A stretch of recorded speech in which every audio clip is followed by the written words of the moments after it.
Hi, it's Jon Mitchell, Mayor of New Bedford, and this is another installment of the Mayor's Weekly Update. So today I'd like to talk about investment in the city. And we've been working very hard in the last few years to set the city up well in the long run. What we do today will affect the city not just now and next year, but 20 years and 50 years from now. And we can look back in time to see when good decisions were made and when not so good decisions were made. We're doing our best to make sure that we're building the foundation for a better New Bedford in the long run for our children and grandchildren. And toward that end, we had some really great announcements this week about investments in the city that will make it a better place to live and more economically competitive. So first of all, every year, we have what's called free cash in our budget that's declared by the state. In other words, it represents the surplus from last year's budget. And what we've done with it is we've poured it back into the things that the city needs. We talked yesterday at a press conference about investing in, for instance, a filtration system at Sasquin Pond to make sure that the water quality there would be good.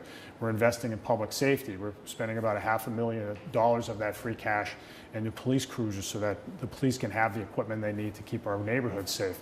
We're investing in things like the bathhouse at West Beach so that can be opened up for things like recreational boating, as well as restoring the Congdon Lucas House down in Hazelwood Park to make sure that historic structure continues to be stable and can be used at some point in the future.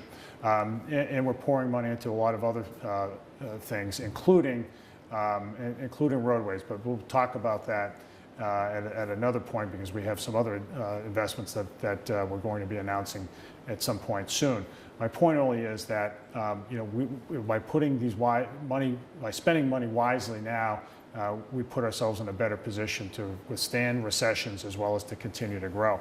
I also want to note that we're putting a significant amount of money away in the city stabilization fund to make sure that we have what we need going forward in case revenues start to drop.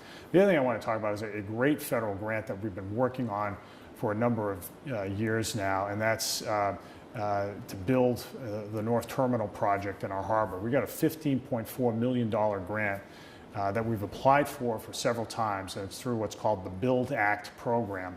And this is going to allow us to bring in more fishing boats, to use for offshore wind, to use for freight services. And it's going to create jobs. It's going to really help us compete. And we're so pleased that we were able to do this. It's something that we've been working on for a long time. Ed Washburn, our port director, did a great job pulling together the application. Senator Markey did a great job in going to bat for us as well as some of the officials in the EPA, including EPA Administrator Andrew Wheeler.